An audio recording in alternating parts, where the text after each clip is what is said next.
जगप्रसिद्ध अजिंठा वेरूळ लेण्यांव्यतिरिक्त अभिमान बाळगावा अशा अनेक वास्तू आहेत। यातच यादवांची राजधानी असलेला देवगिरीचा दुर्ग म्हणजे दौलताबादचा किल्ला हा त्यापैकी एक आहे। थोडं पुढे जाताच आपल्याला दिसतात प्रदर्शनात ठेवलेल्या तोफा। प्रत्येक तोफांच्या मागे आपल्याला माहितीचे फलक पाहायला मिळतात।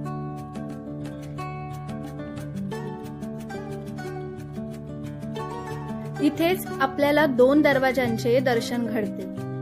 त्यातील एक मुख्य दरवाजा असून दुसरा हा सैनिकांची दिशाभूल करण्यासाठी बांधलेला आहे। ऐकून आश्चर्य वाटेल, पण देवगिरी किल्ल्याला एकूण 52 दरवाजे आहेत आणि त्यापैकी 7 दरवाजे हे देवगिरी पर्यंत नेतात। किल्ल्यावर आपल्याला सुंदर नक्षीकाम बघायला मिळते। चौथ्या दरवाजाच्या आत प्रवेश केल्यानंतर ती सरस्वती बारव। याच दरवाजात प्रवेश करताना आपल्याला बघायला मिळतो तो चांद मिनार।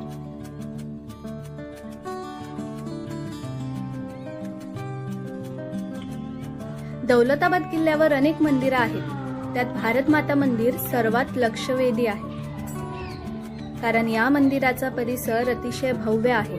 हे मंदिर जैन वास्तुकलेचं एक उत्तम नमुना आहे। अर्थातच या मंदिराचे नाव भारत माता मंदिर हे स्वातंत्र्यानंतर पडलं आहे। पुढे आपल्याला पाहायला मिळतो तो गडाचा 5वा मुख्य दरवाजा। या दरवाजाच्या उजव्या बाजूस एक हेमाडपंथी वास्तू बघायला मिळते।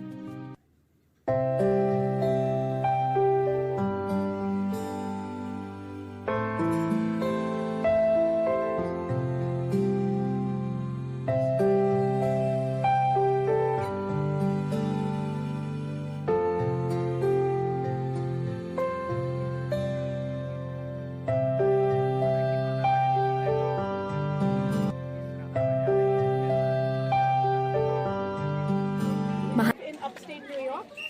We are both professors there. I teach business. She teaches statistics. Ma'am, come here. Our son Ma'am. His name is Lioness. Then I did masters in America. Then I did PhD. Gita. And she has done PhD in biostatistics. Upstate New York. And also professor. So two job. Okay, thank you.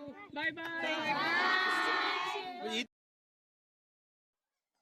आज जो दुर्ग आपण पाहणार आहोत तो उभा राहायला 200हून अधिक वर्ष खर्ची पडली।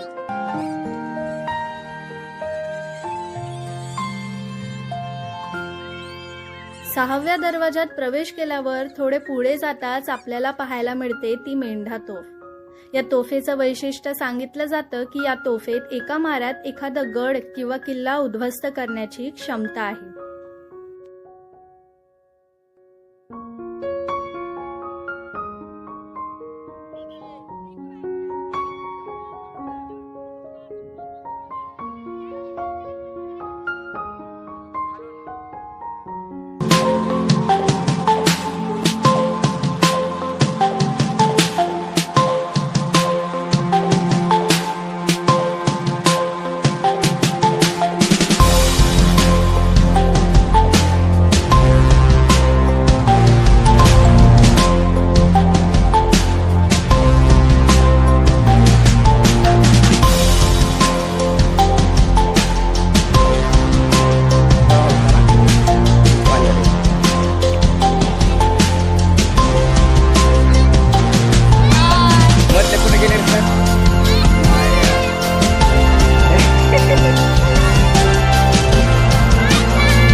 असं म्हटलं जातं की निजामशहाला 12 वर्षापासून देवगिरी किल्ला जिंकता येत नव्हता. तो जिजाऊंचे वडील लखोजीराव जाधव यांनी इसवी सन 1572 साली स्वपराक्रमाने जिंकला.